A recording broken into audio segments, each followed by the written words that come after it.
Hello and welcome to the first edition of Boardman Park Report for the 2015 school year. I'm Dana Lundy for Boardman Schools Television Network. Today's program will focus on the benefits of Boardman Park's upcoming fall activities and events and the Park Commissioner's mission to provide green space for all seasons. I'm joined by Executive Director of Boardman Park, Mr. Dan Slagle, and Park Commissioner, Mr. Trent Kaler. Welcome to the both of you. Let's start with you, Mr. Slagle. I know the park is always busy. How are some of the summer activities and events? Well, first of all, on behalf of the park board and myself, I would like to thank BSTN for providing this great community service. I think what they do in the way of promoting local government, including the park, is a wonderful thing. It does give the people of our community the opportunity to find out what's going on, either at the township, the park, or obviously at the school. So again, thank you very much for having us on. Thank you for coming, Mr. Slagle. Overall, our summer was wonderful. Despite the rainy early summer where we had to cancel some of our events, those events that were not rained out were very popular. I think later on we'll talk about our attendance, but we continue to be a very popular place for recreation in Mahoney Valley. What we do at the park in the way of programming and events is made possible by what we call our program sponsors. And without their support, a lot of our events and activities wouldn't be possible. So I would like to take the opportunity today to recognize some of our major sponsors for 2015. At the Ohio Buckeye level, we have the Bartlow Corporation. Denise DeBartlow has been a longtime major sponsor of the park, and we deeply appreciate all she does. This year, Talmer Bank. We have the American Federation of Musicians as a major sponsor, the Grace Davis Charitable Trust, and Phantom Fireworks is a major sponsor, as well as Armstrong. At the Flowering Dogwood level, we have Meridian Community Care, we have Aqua Ohio, Boardman Subaru, Making Kids Count. That organization is a nonprofit, and for the last couple of years, they have provided scholarships for students to come to our adventure camp. And then we have PNC Bank and Cortland Banks at that level. And at the Redbud level, we have Hillbarth and King, we have Southwoods Medical, Star Bargain Outlet, Attorney Ted Thornton, and Great Garage Doors. So again, we deeply appreciate all they do in the way of sponsorships and helping us provide a diversity of activities for our community. That's great. Mr. Kaler, I understand that the park has a record number of visitors thus far this year. Would you share more about the park's popularity? Yeah, in actuality, in 2014, we had over 470,000 visitors to our park. Wow. And that's broken out among a variety of different ways, but reservations, we consider that there's 255,000 people made reservations and use our facilities. We had 38,000 people come to our programs and our events, Thursday night band nights, our summer camp, things of that nature. We have over about 160,000 visitors that just come in and use the park and its trails and walk and that type of thing. So we continue every year to see more and more visitors come to the park. We're the only park space in Boardman, and it's basically in the middle of it, and it's a great thing. So our 227 acres of park is well used by the community and people in Mahoning Valley. Yeah. What are some key factors that contribute to the park's popularity? Well, again, we've got the Thursday night band nights that come on all summer long. Right. We have a variety of different bands that come. We always get the the Army Corps band to come and talk and do the fireworks show. Had a little issue with that this year with the rain, but Yeah. you know, those things happen. You know, the Adventure Day Camp, that's for, you know, the summertime when parents need kids to, you know, have supervision while the summer if they're working and, you know, they're not in school. Yeah. And that continues to grow in popularity. I think we see double-digit increases in growth every year on that from a percentage-wise. Oh, that's great. So that's a wonderful thing. You know, we've got tennis courts, we have sand volleyball courts, we have softball, you know, fields. We just have such a variety of things that there isn't anything. I don't think anybody could come to the park and not find something to do. Yeah, I mean, we really. have bocce courts, we have playgrounds dedicated to little kids and older children. You know, I don't think you can come to the park and not find something to do. Me and my friends, we always go there a lot, so. Mr. Slagle, can you highlight on some of the programs we can look forward to this fall? Yes, like our summer, fall is a pretty busy time of the year for the park. Right. And first of all, on Saturday, September 22nd, from 9 to 1, we will have Baby Bargain Boutique. Essentially, it's a large garage sale where moms sell to moms. Children's clothing, maternity clothes, toys for primarily children 8 and under. There's no commercial vendors, so it's all moms to moms. That event is probably going in, I think, its 6th year. When we first had Baby Bargain Boutique, it was a one-time event. Yeah. And because of the demand and the popularity, we now offer Baby Bargain Boutique twice a year, once in the spring, once in the fall. Admission is free. We do ask people to bring a non-perishable food item that will be given a second harvest as an admission cost. I have to stress it's not commercialized, it's strictly moms to moms. And I think there's still, if there's any moms out there still looking for a table, I think we do have a few table spots left. So if you're interested, call the park office and see what spaces we have. Then on Sunday, October 4th, the Boardman Rotary's October Festival. I do believe it's still the Mahoning Valley's largest one-day arts and crafts show. There is an admission charge, $3, which goes to Rotary. It's their event. And as we all know, whatever Boardman Rotary raises in the way of money all goes back to the community. Yeah. So it's a great thing. In fact, recently the Rotary Club was one of the major contributors to the Boardman Stadium project. Yeah. So that's just one example of what the Rotary Club does with their money.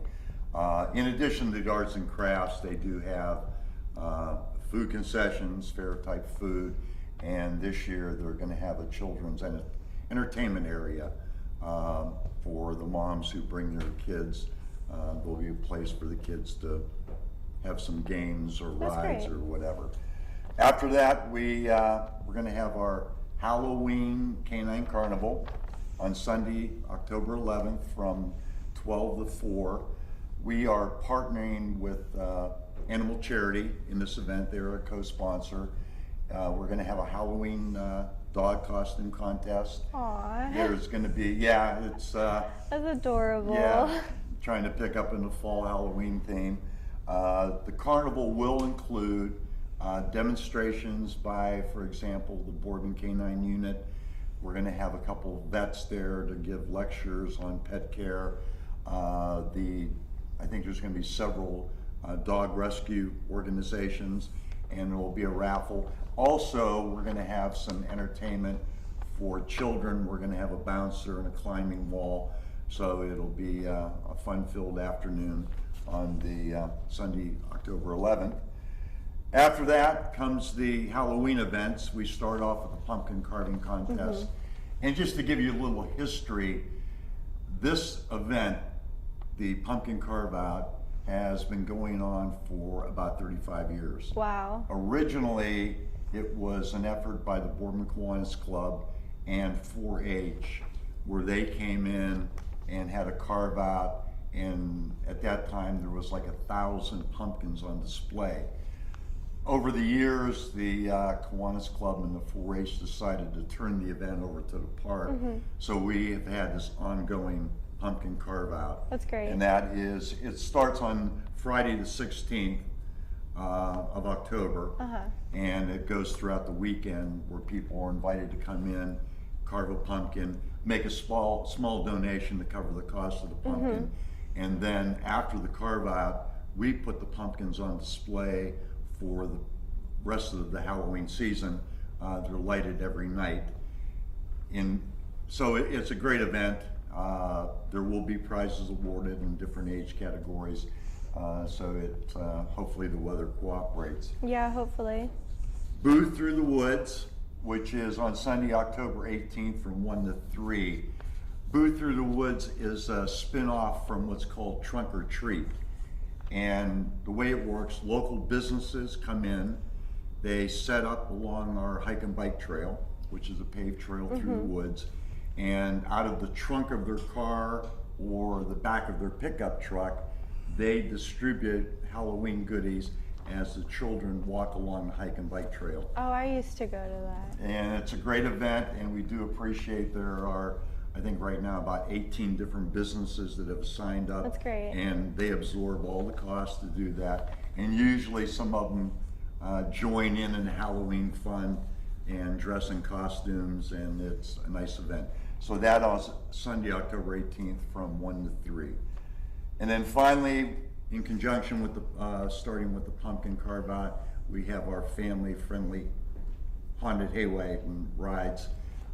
It is a joint effort, again, a partnership between the park and the 4-H. The 4-H alumni and the Panda organization makes that event. And I have to stress that these are family friendly. Yeah.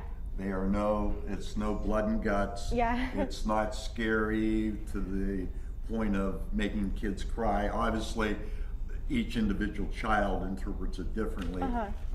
Just driving on a hay wagon back through the dark woods sometimes is scary in itself. But spooky.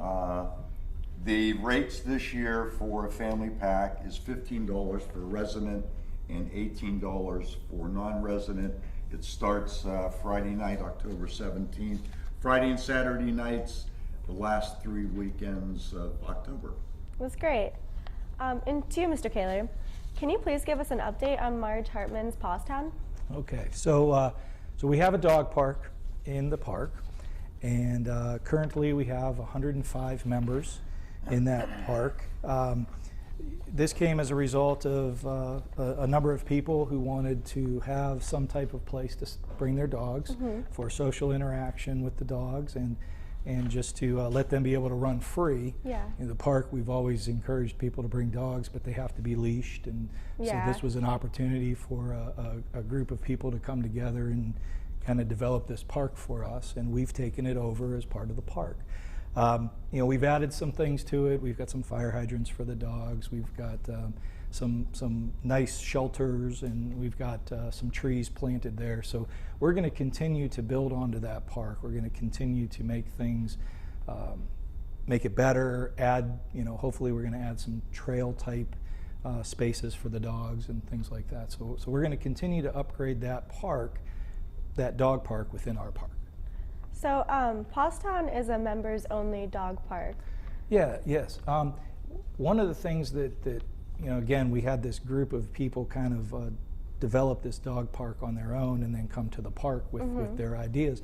A lot of research that they did showed that dog parks are primarily member owned or member driven, and the reason that is because unfortunately, if it's free, people don't tend to take care of it maybe as much as better. People will abuse it. So again, all that research showed that to have a membership park would create some ownership of that park, and thereby, hopefully the members are policing it, making sure that the dogs are, okay to be in that park. They're not overly aggressive. If they see somebody in there that doesn't look like they belong, Right. to question, so that's why it's a membership park. We're trying to, we've got some costs to incur, and we're trying to offset that by lowering, we're willing to take on that cost. As a park, we're willing to take on that cost, and we hope that over the next year or two, we're going to continue to keep lowering that fee, and it's not that much to begin with, but our plans is to hopefully get more members in there and thereby lower the fee. So that's why it's a membership only park. Yeah. The ownership aspect that they take on. Yeah, that's great. Mr. Slagle, where does the park receive its funding? Yes, I'd like to go over our different revenue streams and give percentages of our budget. Okay. So first of all, we have our real property tax revenue, Right. which makes up about 60% of our annual income, and about 9% comes from reimbursements from the state of Ohio. The next one is our local government funding, which is 3%. Again, this is money that comes from the state of Ohio to the park, and it also comes to all other public entities like the township and the schools all get local government funding. Reservation fees, those are the fees that are generated by people that reserve our indoor meeting rooms, our open air pavilions, and St. James Meeting House. Makes up about 18% of our budget. Right. Park activity fees generates about 7% of our income, and then we have other revenue like our program sponsorships, interest, and donations make up about 3% of our budget. So I'd just like to make a few comments about our budget. Earlier we talked about our attendance. Continues to grow every year, Yes. which is a wonderful thing. I mean, that's why we're there. Exactly, it's We want to great. attract people to the park, provide good services, activities for the family, etc. But the downside to that is it increases our operating costs. So Yeah. based on our information, since 2009, the increase in attendance has increased our operating costs by about 40%, which has put some strain on our budget. Yeah. I've mentioned that we receive local government funding from the state of Ohio, as well as reimbursements from the state of Ohio Yeah. for the personal property tax laws. Well, since 2009, the state of Ohio has reduced that funding, where we have lost $125,000 since Oh, wow. 2009. Those two factors, increase in operating costs, reductions from the state of Ohio, coupled together with, we've been operating on 2 voted levies for 35 years. So those factors put together, our budget is strained somewhat. Yeah. And although we can still cover our operating costs, it hasn't allowed much money to make improvements in the park. So that's pretty much it about the revenue side of our budget. So how does the park spend the money that they receive? Every year our budget is about $1.2 million. Right. And employee cost, and that's total cost, that includes wages and all our benefits, takes up about 51% of our budget. A couple of years ago, there was a survey through the Ohio Parks and Recreation Association that we belong to. There's over 2,000 members in that organization.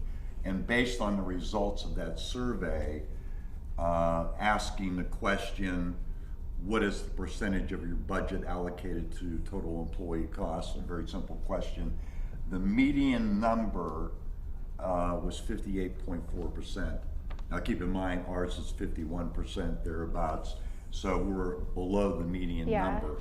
The average percentage, based on that survey, was 61.4%.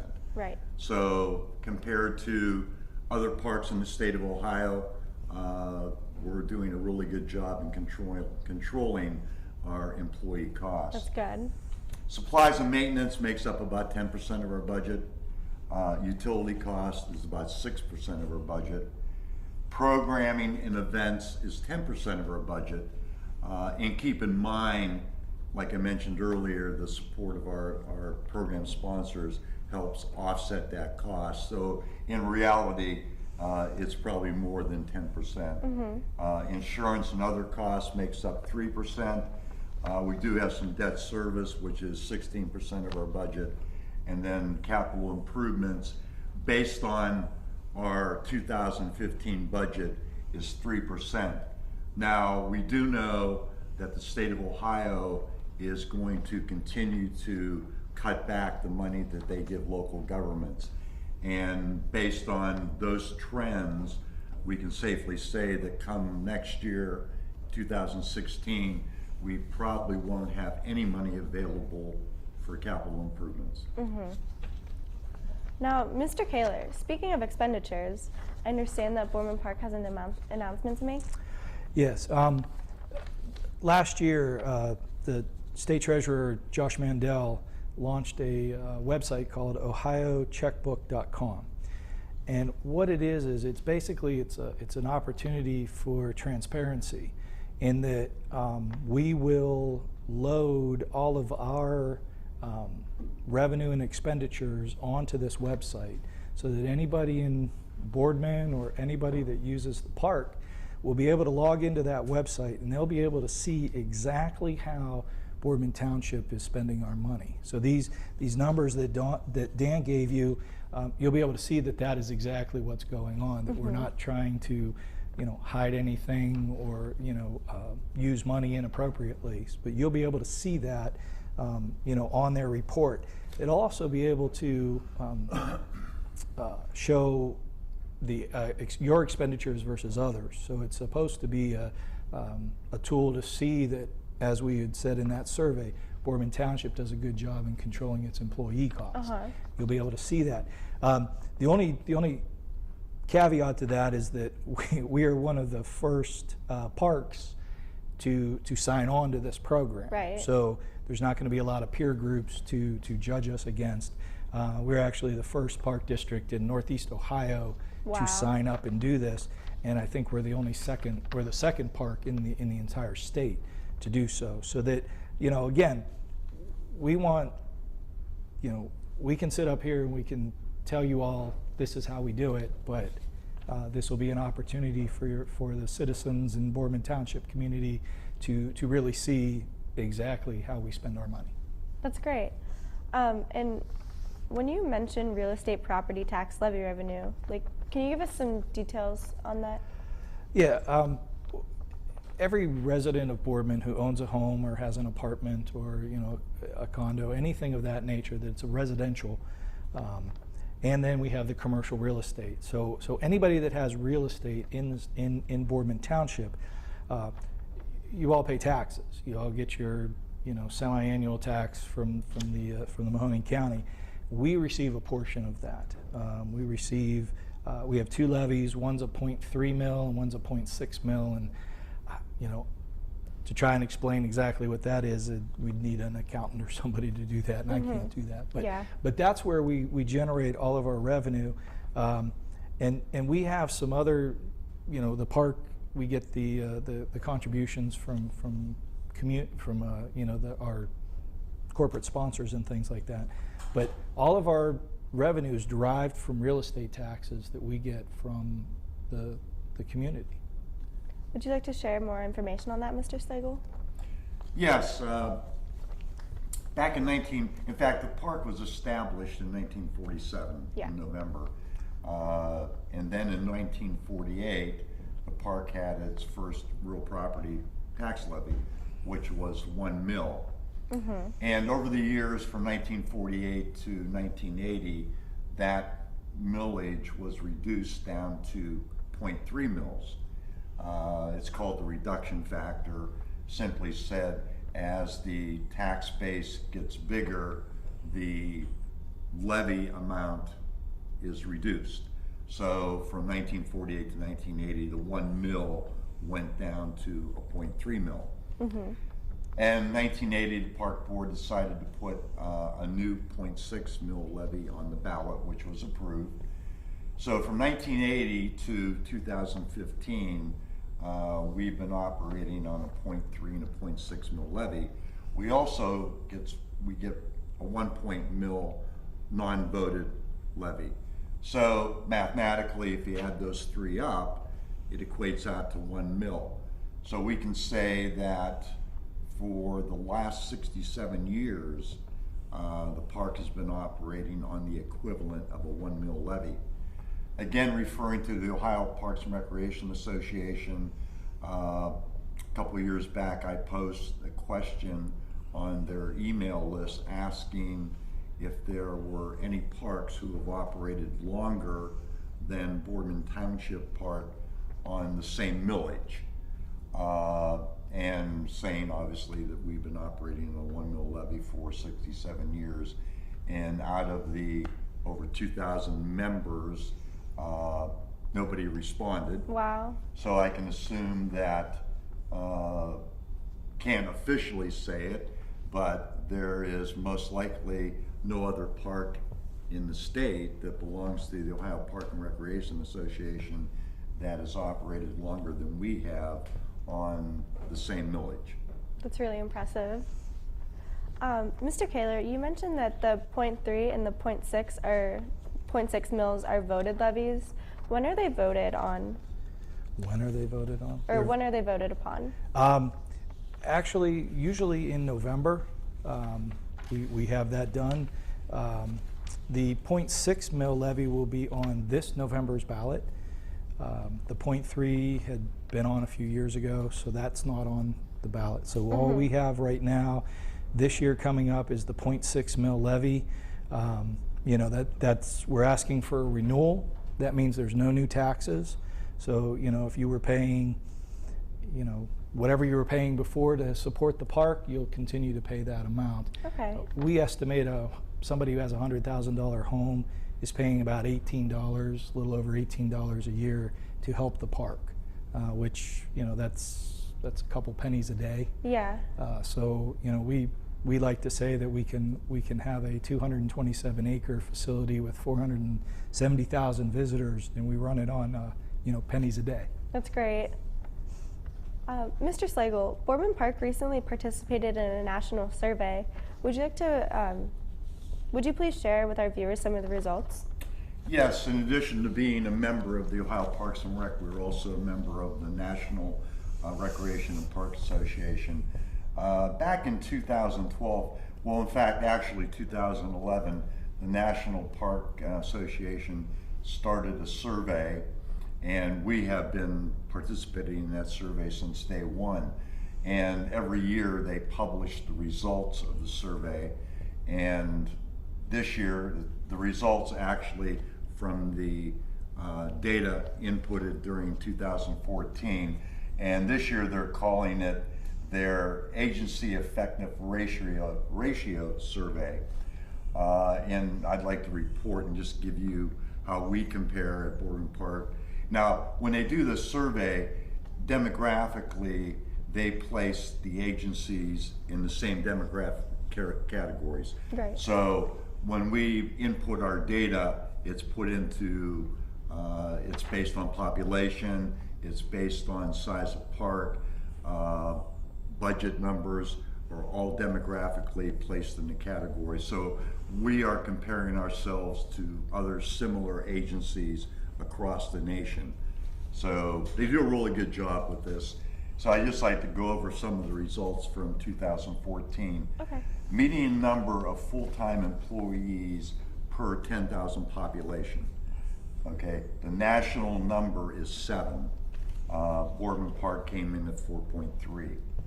Programming attendance per program. The national number is 66. We are at 1,320. And again, I think this further demonstrates how popular Boardman Park is, not only here locally, but at the national level. Right. Median program annual attendance based on acres maintained, those parks 250 acres or less. The national number is about 3,300. We come in at 42,240. Operating expense per acre of parkland maintained. The national number is $7,600. Boardman Park, we're at $5,514. Total tax expenditure per capita.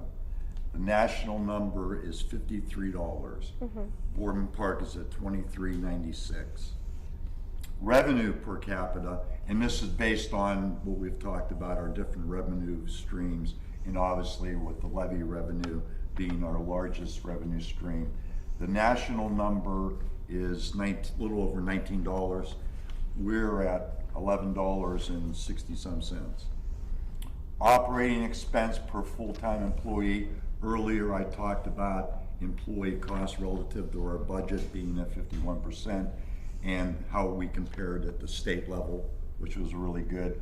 Well, at the national level, it's over $103,000. Boardman Park comes in at $83,600. And just a couple more. Acres of parkland per 1,000 residents. The national number is 9, our number is 6.1, and the last one I'll cover now is the median number of acres of parkland maintained per full-time employee. The national number is 11.7. Boardman Park comes in at 22.7. So overall, I think looking at these numbers, looking at the numbers from the Ohio Parks and Rec surveys that we've participated in, we can safely say that Boardman Township Park delivers recreational services in a very effective and efficient manner. Right. First of all, we have to give credit to our staff. We have good full-time people, very loyal, have been with us a long time. They know their job very well, Right. and they perform their tasks very diligently. Secondly, the park board, myself, and the staff, we have a master plan for the park. We have tried to follow that master plan, given the resources, and obviously with the support of the community. Our master plan has involved a very unique footprint, has allowed us to provide a diversity of programming and events. End result there, I think Boardman Park is one of the most popular recreational areas in the Mahoning Valley. Yeah. So those two factors, the master plan, a great park board, great staff, working on that master plan has made us what we are today. And I would just like to give one last note regarding that. We have made improvements over the years. Yes. You know, we've made improvements to the community center. We've added some playgrounds. We've built some, like the Mog Outdoor Arts Theater. It's about $6 million worth of improvements. 80% of that funding has come either through private donations, coupled together with grants. The people have to know that. A lot of people come in and assume maybe the park has a lot of money because it seems like we have like a new trail or a renovated building, not knowing that without the grant money or without the private donations, those things would not be possible. Right. So on behalf of the park board, the staff, we'd like to thank all those people who have contributed to the park over the years, whether it was money or their volunteer efforts or their materials, has all resulted in a very effective and efficient park system. Is there anything else either of you would like to add? No, I think we we're good. we covered it. Appreciate it. Thank you. Well, thank you for joining us today, Mr. Slagle and Mr. Kaler. As fall is approaching, we look forward to the endless events and activities in store for all ages within Boardman Park. Don't miss out on all the fun and visit Boardman Park, a jewel in our Boardman community, where the benefits are endless. Check out the park website at www.boardmanpark.com for more information, or call the park office at 330-726-8105. For BSTN, this is Dana Lundy. Let's keep striving for excellence.